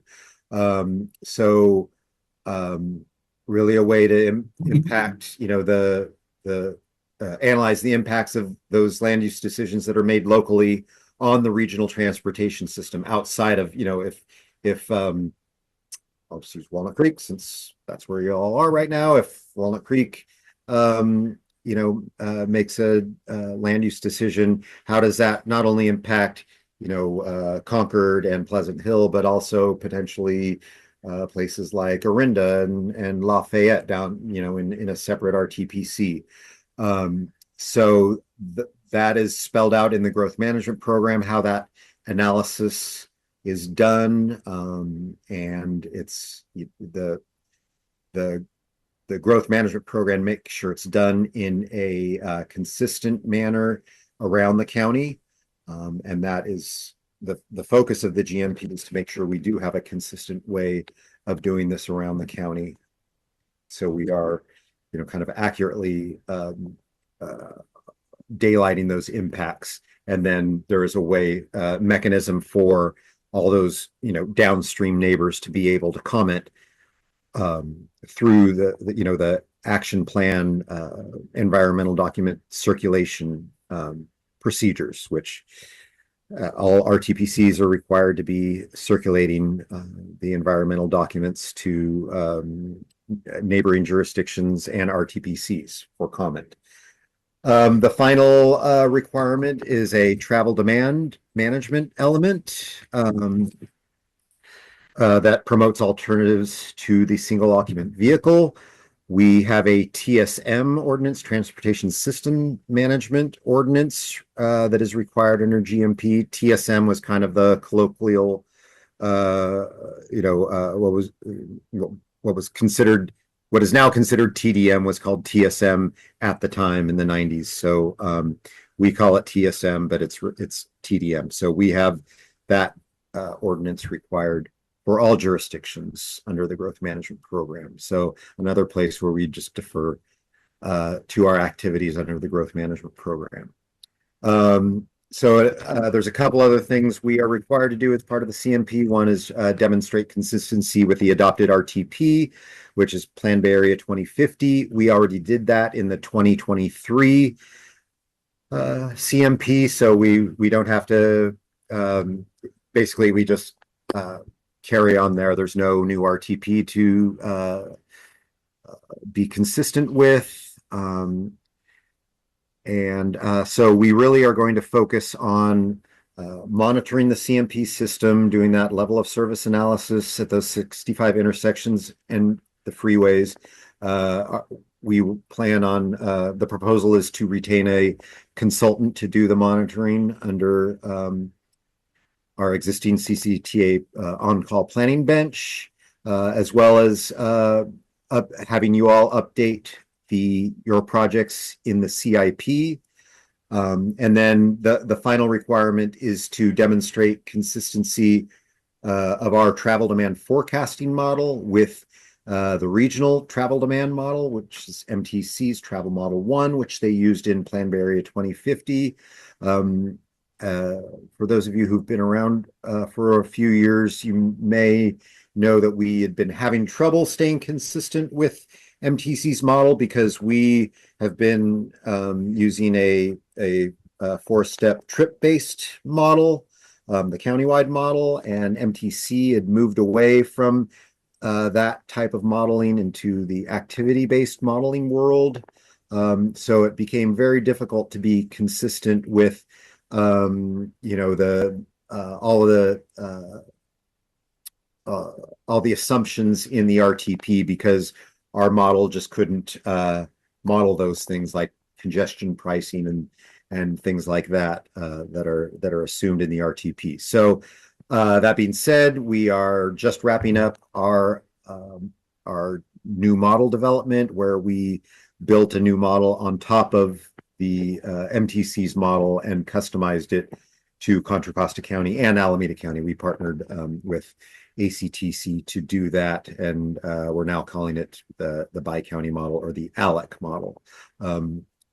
So we now can easily demonstrate consistency with MTC's model. In your packet, you'll see there's a schedule for the activities under the CMP, and basically, well, one, we're waiting on MTC's guidelines, which they also always seem to release a little late into the process. However, we don't anticipate there will be any major changes this time around. They usually have major changes when they're or when there's a new RTP in place. from March to May, we will be doing that LOS monitoring of the network. And if you look at the attachment in the packet, you'll see a list of those intersections, those 65 intersections around the county. We've noted where in the past we've been required to obtain an encroachment permit in order to either mount a camera or, have people, we don't too often have people out on the corner, punching buttons on a tablet anymore. That's what I did in college. Now we most of the time it's a firm mounting a camera on a pole, and that's generally what we need the encroachment permit for. So I'd ask you to look at that list and reach out to me if you are requiring an encroachment permit and it's not listed. We'd also ask that you possibly waive, the need for an encroachment permit, and usually that's not possible if you require one, but if you can't waive the need for an encroachment permit, we ask that you waive the need for any cost for an encroachment permit. But our traffic counting consultant will be reaching out to the cities that in the past have required those encroachment permits. We always send them out with letters, a letter from CCTA telling folks what they're doing out there. But every year we get calls from people saying, a lot of the time it's police departments wondering what someone is doing out there. It's not always us, I will tell you. We're only out there March to May of every other odd year. If it's not then, it's not us. So hopefully that can prevent some calls from coming in. We don't lay down pneumatic tubes in the road. That is not CCTA. Sorry, I'm just trying to prevent calls, and getting named in lawsuits for equipment in the roadway that is not ours. So after the monitoring, we will then be asking the project sponsors to update the 7-year CIP. That will be going on this summer. We will release the draft CMP at the end, mid to late summer, and public review will go on late summer, early fall. And then we will release a monitoring report with all of that LOS information, the synchros sheets and such, and we will come back to this committee to present that. We then incorporate all the comments into a draft, we incorporate, we send our revised draft with incorporated comments to MTC. They then let us know if we are in consistency, and then we adopt our CMP in December and transmit it to MTC. They then adopt all the, I think 4 or 5 counties that are still doing CMPs under one action in December. And I just will note, and for those of you who may recall, a couple of cycles ago, we investigated opting out of the CMP legislation. A bunch of the counties kind of got together and considered it. Only one did. TAM over in Marin, they opted out. The others decided that it was not in their best interest to opt out, mostly because they were worried about the loss of the title of a congestion management agency. It really doesn't go away, but there was just a lot of concern that there would be some funding implications tied to that, to opting out of the CMP legislation.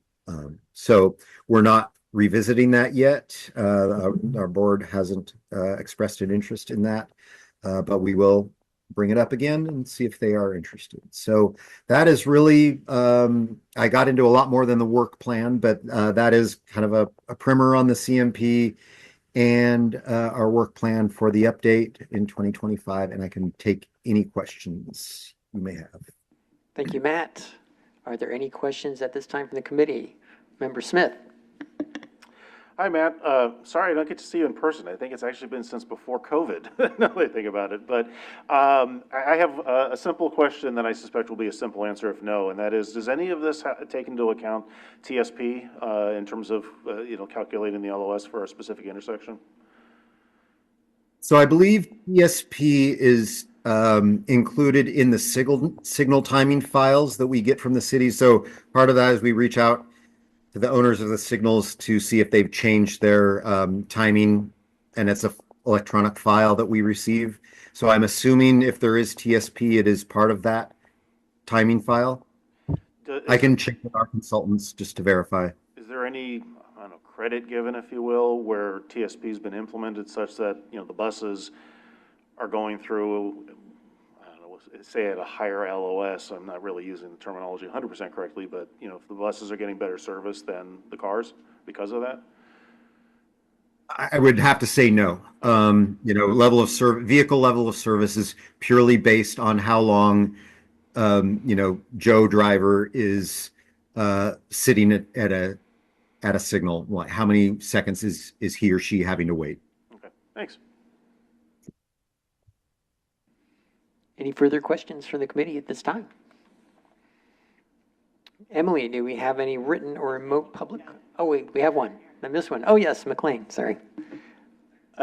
So, Member Smith, that's a good segue back to my question from before.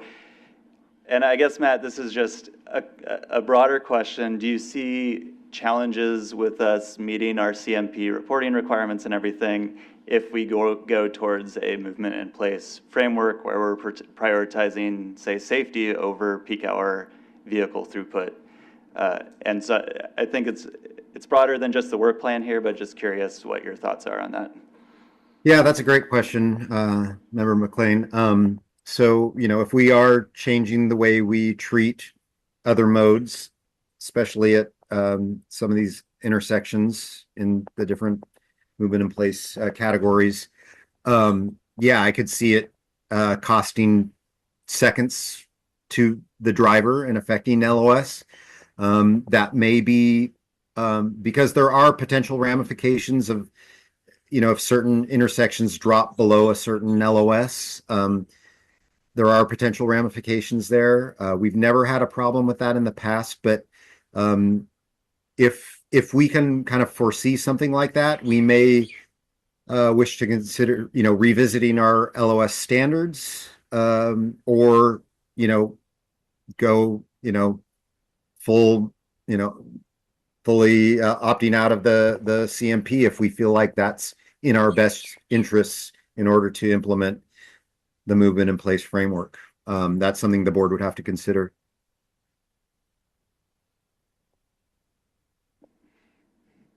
Any further questions? Member Greenblatt. Thank you. So my question when this comes up is usually, where are these counts occurring?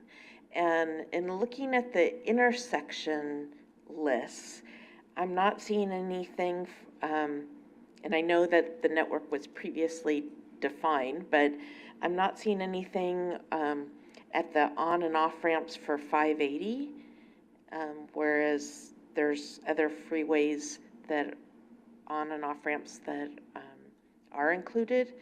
And it's just an oddity, I think, that the Richmond Parkway is also not included. But for both of those segments, up at the beginning of the staff report, it says that you might, if you're not in the CIP, that you might not be eligible for federal and state funds.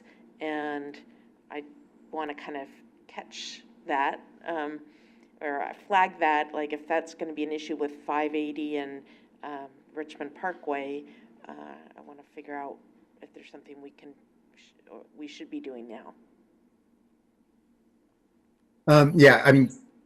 I think the Richmond Parkway probably was, the 580 probably wasn't included because I don't think it was constructed till after 91. I'm maybe not. Maybe the 80s or 90s. I'm trying to remember when Hoffman Boulevard was converted into I-580, but that is probably the reason. I'm not sure what the historical conversation was about Richmond Parkway. You know, the we can always add locations to the CMP network. We've never had a request to, just because there is that potential, the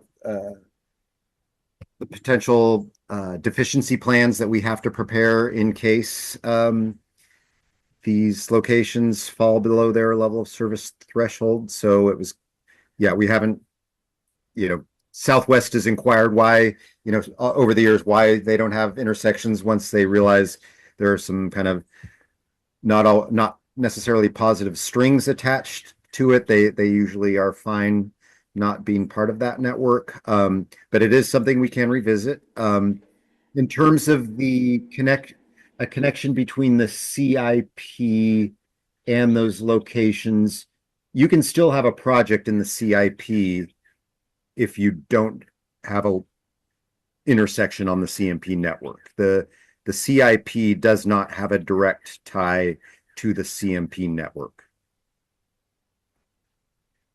There are locations, projects that are not located on the CMP network in the CIP. You can't see me, but I'm shaking my head, thank you.